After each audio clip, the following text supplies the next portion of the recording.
Hey, it's Annalicia. I'm thrilled to be back in your ear today, bringing you part 3 of our 7-part Awakening to Kindness series.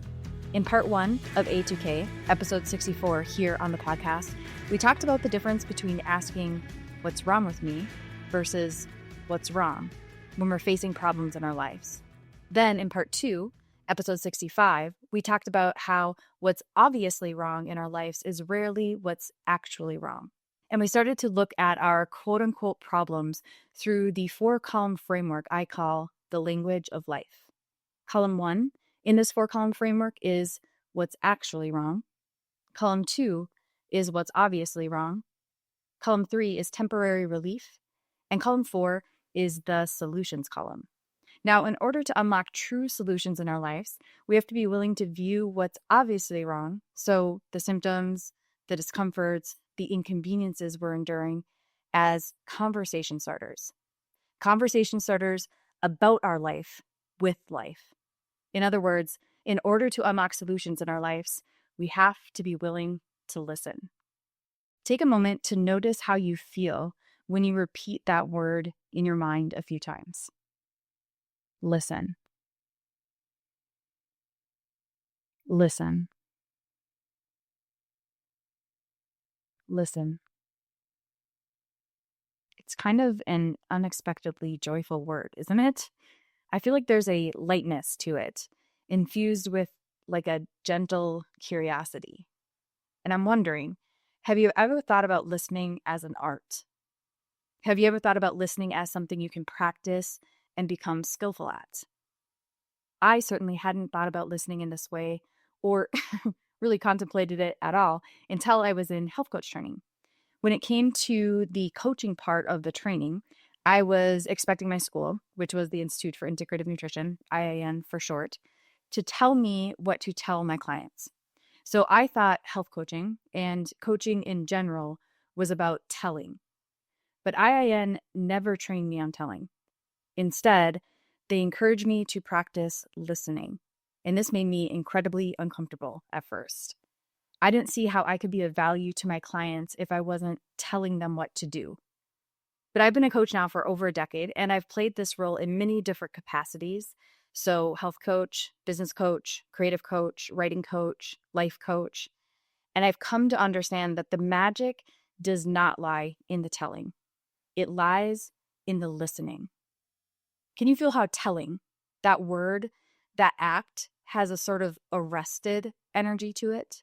There's a stop in it. On the other hand, can you feel how listening is an opening up? There's movement. There's an exploratory essence to it. And that willingness to explore is everything. In fact, what if we started to think of column 2, the things that are obviously wrong in our lives, not just as conversation starters, but also as trailheads, as life inviting us on a little journey, a little adventure. And we have 2 options at any trailhead. Option number 1, we can refuse the invitation. We can sit at the start and tell life all the reasons we shouldn't be there, tell life all the reasons why we shouldn't have to go on the journey, tell life all the reasons we don't want to be there, tell life all the reasons we don't want to go on the journey, and tell life all the other places we would rather be. So option number 1 is we resist what life knows we need, and we insist on telling life that we know better. Option number 2 is a laying down of that dogged insistence. It's a turning toward the trailhead. It's a releasing of the assumption that we know better than what life knows for us. It's a wondering of what might be ahead of us to learn if we go. It's a dropping of our defenses against life. Put simply, option number 2 is a willingness to listen to life. So option number 1, we tantrum at life, we tell. Option number 2, we surrender to life, we listen. Dr. Kenneth James, PhD, a Jungian psychoanalyst, talks about how our ego has a tendency to think that it's 100% in charge. Can you resonate with that? I certainly can. But he says that the reality is that in this project that is our life, we are certainly an important component, but we are not the only component. In other words, there is more at play than just bossing life around. The way I interpret this is that our choice, our free will, does not lie in the creating of the path or the choosing of the trailhead. Our choice, our free will, lies in whether or not we are willing to say to life, I am willing. I'm willing to explore the path that's showing me it's ready for me now. I'm willing, I am willing, I am willing. So option number 1, unwillingness. Option 2, willingness. Unfortunately, in our culture, there's a perceived vulnerability to willingness. We've been conditioned to believe it's weak and that our quote unquote safety lies in our defenses.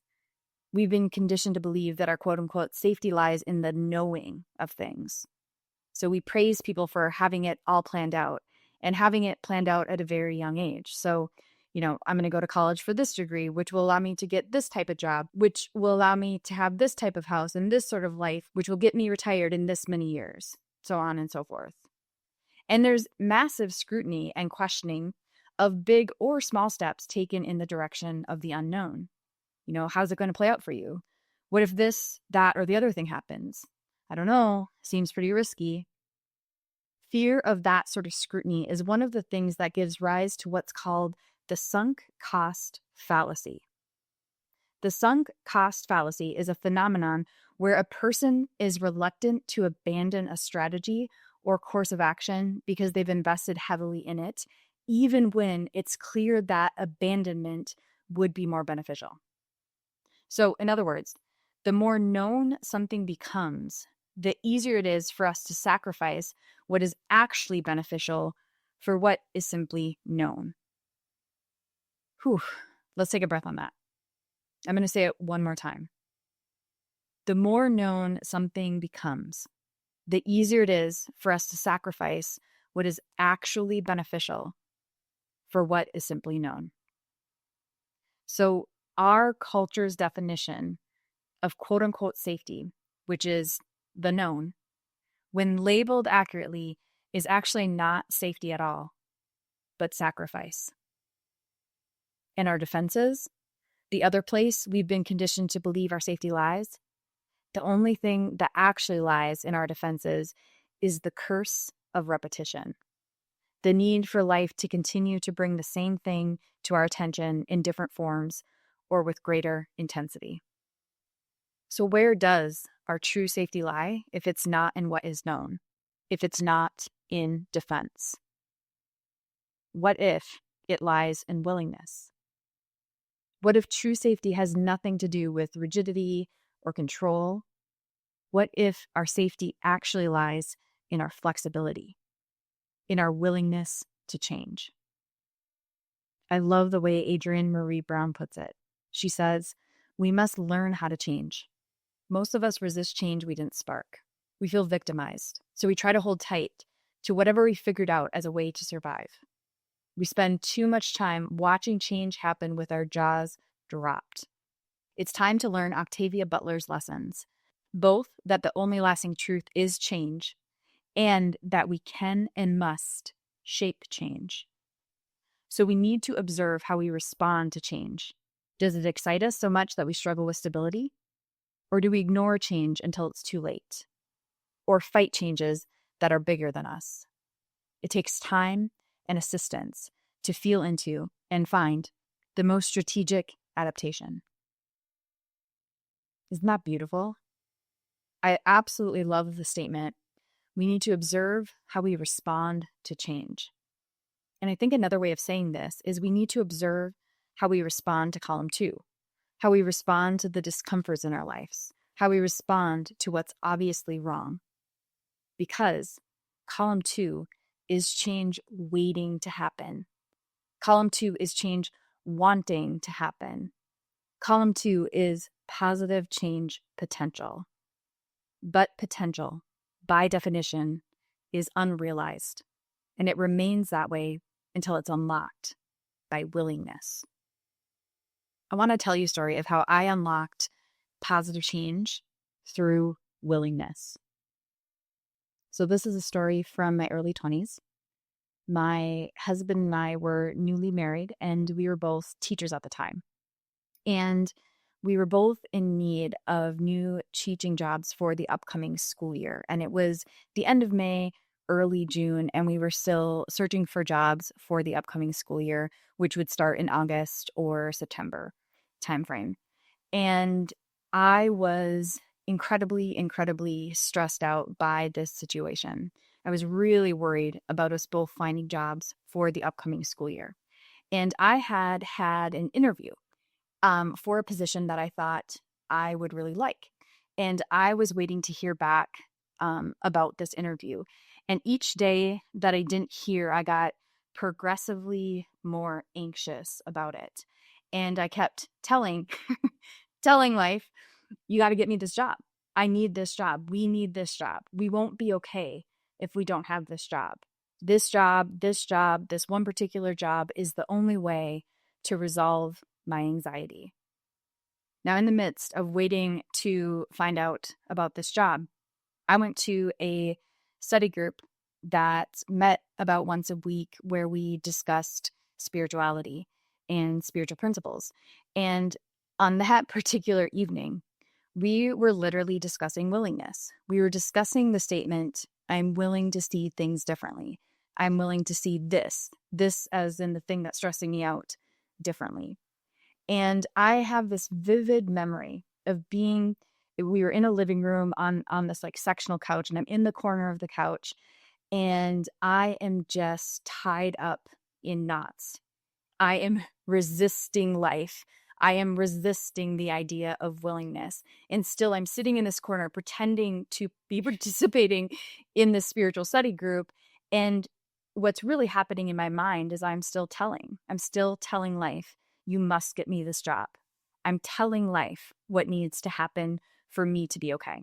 Now, my anxiety that evening escalated to a point where it was almost overwhelming. And I remember walking out to my car after the completion of the study group and finally just being like, okay, fine, I'm willing to see this differently. And in that moment, a wave of relief came over me. And I'm not making this up. On the car ride home, I got the idea of teaching overseas. And when I got home and spoke with my husband about it, he was all on board, incredibly excited about the idea. The next morning I wake up and I have no desire to get the job that just 12 hours prior I was insisting to life that I absolutely needed. Within 1 week, my husband and I had found an agency that connected English-speaking teachers with schools abroad, and we were accepted. And I kid you not, within 6 to 8-ish weeks, we were literally living and working abroad. We had gotten amazing jobs teaching conversational English in the Taiwanese public schools. And that year abroad was such an incredible life-changing experience for us. And willingness is what unlocked it. The main thing between where you are now and where you want to be, the main thing between perceived problem and solution is assumptions. Our assumptions are what keep potential unrealized and problems on repeat. Our willingness, on the other hand, is what allows positive change, is what allows healthy, joyful living to more and more be realized. So practice meeting your perceived problems, your discomforts and inconveniences with willingness. Say, I'm willing to see this differently. I'm willing to listen. And as you build your metaphorical muscle of willingness, watch your life open up. Watch your solutions unlock and your potential realize. Until next time, be kind to yourself.